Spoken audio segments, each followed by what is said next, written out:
Vamos a exponer sobre este tema tan importante de la Junta de Resolución de Disputas desde el punto de vista del empresariado al que represento como Cámara Peruana de la Construcción. Hemos tenido una exposición más que interesante del doctor Nakazaki, así que me toca tratar de estar a la altura, aunque va a ser un poco difícil. Primero que nada, quiero felicitar al Colegio de Ingenieros por esta iniciativa y por traer a debate y traernos a los expertos en este mecanismo de Junta de Resolución de Disputas, que es sumamente interesante, importante, por la cantidad de problemas que hemos visto que tenemos en la obra pública. Hace unos días participé de una invitación que me hizo la Federación de Trabajadores de Construcción Civil del Perú a su congreso. Los invitados que expusieron en ese congreso pues tenían un lenguaje muy de izquierda, rozando el comunismo, y coincidentemente el día de ayer también me invitaron a una radio de la misma tendencia ideológica. Algunos amigos me preguntan, ¿qué haces tú yendo a esa radio a exponer junto a gente que tiene otro pensamiento totalmente opuesto? Obviamente yo soy de pensamiento liberal, pero siempre uno encuentra enseñanzas ahí, encuentra mensajes, de todas maneras lo va a ver. Y uno de los expositores señalaba que el Estado es el que está impidiendo el desarrollo y es el que está manteniendo en la pobreza al pueblo.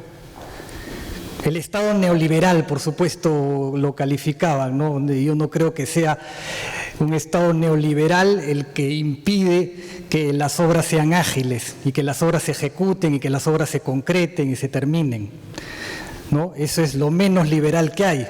Un Estado liberal hace que todo sea mucho más flexible, que todo sea ágil y que todo se ejecute en el tiempo acordado. Pero bueno, encontramos por lo menos una coincidencia, ¿no? Desde la izquierda extrema están dándose cuenta de que el Estado es el problema. Y el Estado es el problema porque si nosotros vemos cuántos casos de conflictos o cuántos casos de controversias pueden darse en el sector privado, es decir, entre un propietario de una obra privada y un ejecutor, un contratista en obra privada, y eso lo comparamos contra los casos, las controversias, cuando las obras son para el Estado, si hacemos ese cálculo la diferencia debe ser abismal. Quiere decir esto que cuando las dos partes son privadas hay muchísimo menos conflictividad. La hay también, pero en mucho menor medida, ¿no?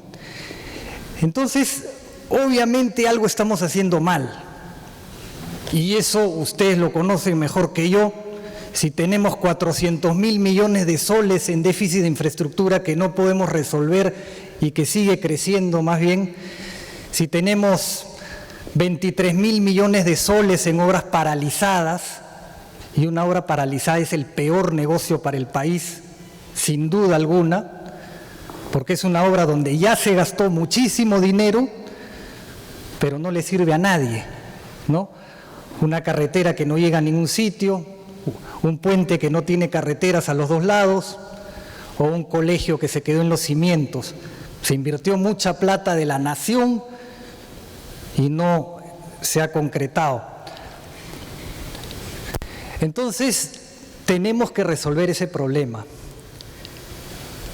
Y ese problema, como bien se dijo en la exposición anterior, para que la conflictividad se resuelva, tiene tres caminos: la conciliación, el arbitraje y este relativamente nuevo sistema de Junta de Resolución de Disputas. El arbitraje, pues también se dijo en la exposición anterior, está sobrecargado, ¿no? Pocos árbitros para tantos casos. ¿no? Entonces los casos se extienden demasiado en resolverse.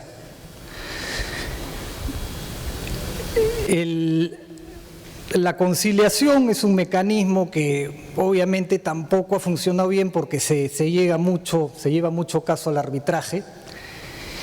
Y esta Junta de Resolución de Disputas tiene una gran ventaja.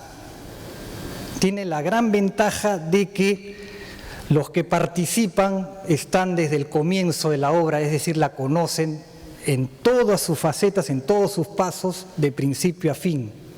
A diferencia del arbitraje, que los que van a arbitrar y los que van a decidir la controversia entran cuando ya se produjo el problema o cuando ya se culminó la obra y hay alguna discusión, pero entran pues meses después. Y otra cosa que hay que mencionar, y creo que la polémica es interesante, porque al margen de la polémica per se, que puede producir entusiasmo y puede producir jocosidad, y es un buen rato que podemos pasar polemizando, pero hay también temas de fondo, ¿no?, que creo que es bueno discutir. Los ingenieros y los abogados. Vamos a ver, ¿son necesarios los abogados? Por supuesto, sin ninguna duda que son necesarios los abogados. Pero si tenemos que ir a licitar y hacer una propuesta económica y una propuesta técnica para una obra, y necesitamos quizás el mismo equipo de abogados que de ingenieros para que evalúen la parte legal los abogados y para que evalúen la parte técnica los ingenieros, creo que estamos, no es la forma más adecuada, creo que ahí estamos fallando. Yo creo que sí, necesitamos a los abogados, pero necesitamos un excelente equipo de técnicos, de ingenieros, que sean los que evalúen el expediente y hagan la propuesta económica y la propuesta técnica adecuada con el respaldo del abogado. La Junta de Resolución de Disputas generalmente está compuesta por 2 ingenieros y un abogado. Los arbitrajes generalmente están compuestos por 3 abogados. Y yo les cuento un caso concreto, existente, real. Un arbitraje que reconoce unos adicionales, que señala en su laudo, en sus considerandos, y dice: se ha evidenciado que hay los adicionales, la supervisión del proyecto de la obra ha reconocido los adicionales, sin embargo, no se ha seguido y no se ha completado el procedimiento porque no se ha emitido la factura. Bueno, ahí hay un análisis jurídico que a veces no lo entendemos muy bien los ingenieros, pero bueno, hay un análisis jurídico, digamos, del detalle, ¿no?, de la letra, de llevar al pie de la letra el contrato. Pero entonces uno dice: ok, si se van a ir por ese lado absolutamente jurídico, declárenlo improcedente. No, pero lo declaran infundado, ¿no? ¿Y por qué no se había completado el procedimiento? Porque simplemente no se había emitido la factura, ¿no? Es decir, los árbitros reconocen que hay unos adicionales ejecutados, reconocen que la supervisión los ha aprobado expresamente, pero como no se emitió la factura, al declararlo infundado ya no hay posibilidad de cobrar esos adicionales. Entonces, hay que tener el equilibrio entre la ingeniería y el derecho. Nadie niega que el derecho puede apoyar, nadie niega que el derecho nos deba ayudar, nadie niega que cuando los miembros de una Junta de Resolución de Disputas se encuentran con una barrera legal, se encuentran con una interpretación que ellos no están en capacidad de resolverla porque no es su profesión, tienen que recurrir al abogado. Pero todo en su debida medida. Este es el punto de vista de los empresarios. El otro tema es la Contraloría General de la República, de lo que también se ha hablado, y quiero también dar la opinión de lo que pensamos los empresarios al respecto. Efectivamente, pues, la Contraloría General de la República ha hecho que los funcionarios tengan mucho temor a solucionar problemas, a poner su firma, como se dice en el argot común, ¿no? Y eso nos lleva a que los funcionarios, cuando ellos pueden estar convencidos de que lo que están haciendo es perfectamente legal, está en su manual o en su código o en su manual de administración o en su ROF, Reglamento de Organización y Funciones, o en el MOF, de todas maneras tienen que hacer la consulta. ¿Por qué? Porque no quieren un proceso administrativo y mucho menos quieren un proceso penal después, ¿no? No quieren ser después perseguidos mucho tiempo. Entonces, también recurrimos al derecho cuando, si las cosas están bien establecidas en un ROF,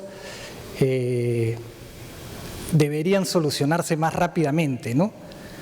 Entonces, esas cosas también nos hacen, pues, que la consulta se extienda demasiado, ¿no? La consulta que debe ser perdón, quiero poner esto la consulta que debe ser en casos muy puntuales, de forma muy esporádica. Bien, entonces eso nos lleva a lo siguiente, que la problemática distinta en los distintos proyectos y con distintas modalidades de ejecución o de contratación, la mayoría tiene problemas, o la gran mayoría, ¿no? La obra pública tiene problemas en todos sus aspectos. Las APP se salvan en dos aspectos. Las obras por impuestos se salva entre comillas porque está en luz ámbar, no está en luz verde, en un aspecto. Los organismos internacionales que en algún momento vinieron y se creyó que era la solución a estos problemas, tampoco lo han logrado. Tiene problemas en todos sus aspectos. La administración directa también tiene problemas.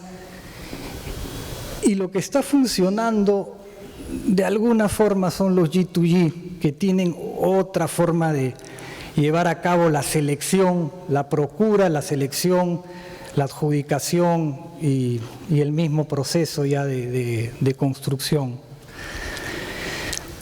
Pero ¿qué pasa? Que también en muchos ámbitos se cree que el G2G es la panacea, la solución a todos los problemas y que nos va a librar de toda conflictividad y que nos va a hacer que todos los proyectos se lleven a cabo sin ningún problema. Y hay cosas que escapan al G2G. Obviamente las entregas de terrenos, la solución de cuando se encuentran pues con obras que no estaban previstas, ¿no? Las interferencias que se llaman, ¿no? Las expropiaciones, no las resuelven los G2G. Entonces ahí tenemos que ver cómo retrocedemos un poco más y adjudicar o iniciar incluso un proceso de selección cuando ya tengamos más claro ese panorama de las interferencias, las expropiaciones, para que una obra pues no se retrase 1 año, 2 años porque no se logró la expropiación de un terreno, ¿no? Eso también es una tarea que tenemos que hacer. Pero más allá de eso, el G2G puede ser interesante, pero puede ser más interesante aún que lo adaptemos a nuestra ley de contrataciones. ¿Por qué no? Si en algunas cosas funciona bien, bueno, pues hagamos una ley de contrataciones y un sistema de contrataciones general más parecido a lo que es un G2G y probablemente así funcionemos. Hay algunas cosas que como Cámara Peruana de la Construcción hemos propuesto para una nueva ley de contrataciones. Nosotros tenemos que fortalecer al funcionario público. Esa es la tarea número 1. Y fortalecerlo en 2 aspectos.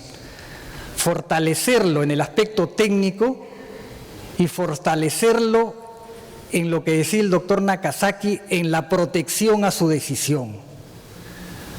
No podemos avanzar, no podemos hacer una obra pública eficiente y un sistema de contratación pública eficiente si es que el funcionario va a tener permanentemente temor a firmar cualquier cosa. Entonces, ahí tenemos una tarea importantísima. Tenemos que hacer participar a la sociedad civil organizada para evitar, pues, los famosos direccionamientos. ¿Qué cosa se puede hacer acá? Se puede hacer algo más muy interesante.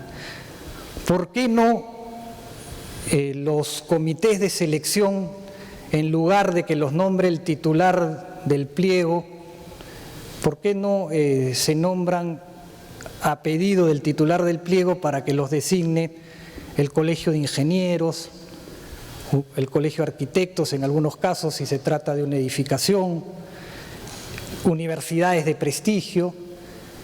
Entonces, si esos integrantes de un comité de selección son nombrados y respaldados por un colegio profesional, por ejemplo, es mucho o casi imposible que esa obra sea direccionada hacia donde el titular del pliego o la entidad quiere que se direccione. ¿Por qué no ponerlo en la ley? Obviamente, algo que venimos destacando en la Cámara, y ustedes como ingenieros lo deben conocer mejor que yo, es que ha habido un deterioro significativo en los expedientes técnicos. Y eso es una cosa fundamental. Tenemos que entender que un ahorro en un expediente técnico no nos conduce a nada. Un expediente técnico que internacionalmente puede costar el 2 o 3% del valor de la obra, y a veces en el Perú se le asigna un monto de 1% y por la ley se puede ir al 80%. Entonces, obviamente que va a salir un expediente técnico de mala calidad. ¿Cuánto nos estamos ahorrando ahí? ¿1%, 2% el valor de la obra? ¿Y cuánto nos puede significar esa obra con un mal expediente técnico en adicionales? 10, 20, 30, 40% por habernos ahorrado 1 o 2% en el expediente técnico. No tiene sentido, ¿no? Y mucho menos cuánto nos puede significar esa obra paralizada por un mal expediente técnico. Y peor aún, el daño que se le hace a la sociedad, al pueblo que esperaba el colegio, el hospital o la carretera que nunca se construyó, o que en vez de demorarse 2 años en su construcción se demora 5.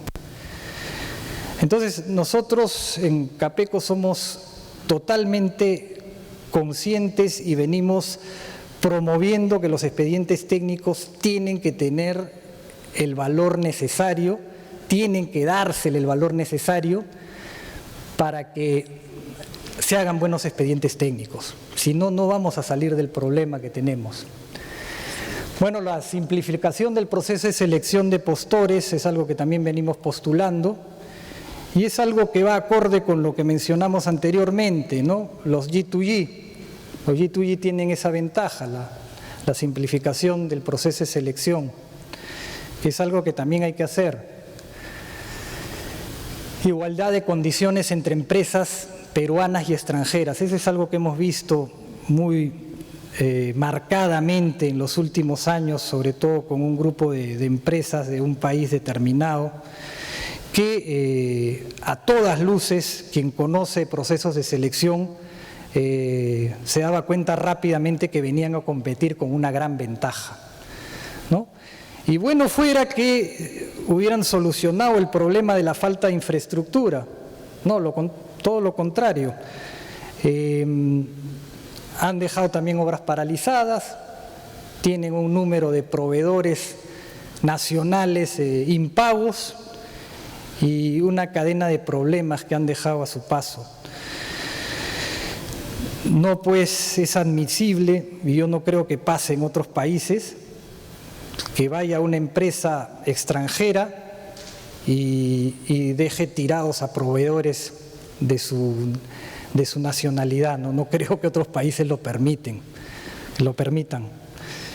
En fin, eso ha pasado y eso hay que eliminar porque hay que poner el piso parejo para las empresas nacionales y las empresas extranjeras.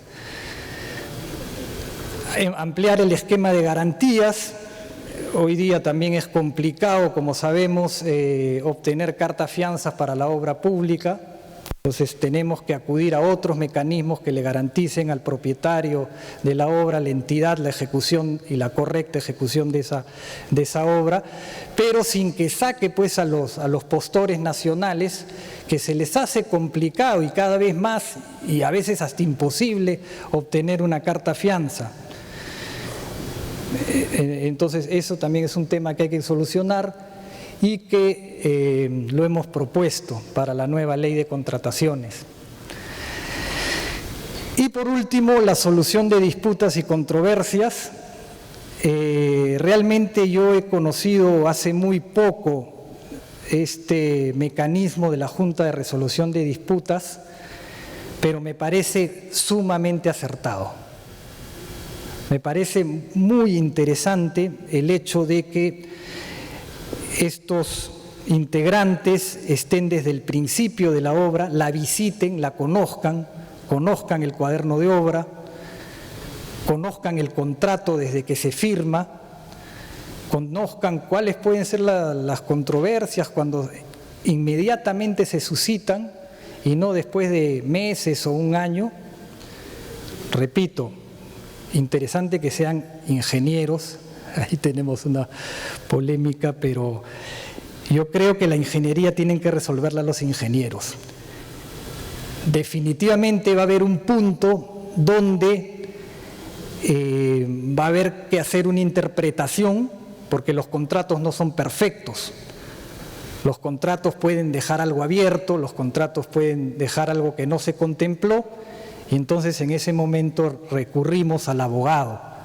Pero toda la parte técnica, toda la parte de ingeniería, toda la parte de la construcción, toda esa parte tienen que resolverla los ingenieros. De manera que nuevamente yo felicito a los organizadores de este foro, me complace que haya esta participación, porque creo que aquí tenemos un mecanismo que debe fortalecerse, debe seguir creciendo y creo que nos puede ayudar a solucionar, no digo el problema, el drama que tenemos como país con las obras paralizadas y con la infraestructura que no podemos ejecutar. Muchas gracias.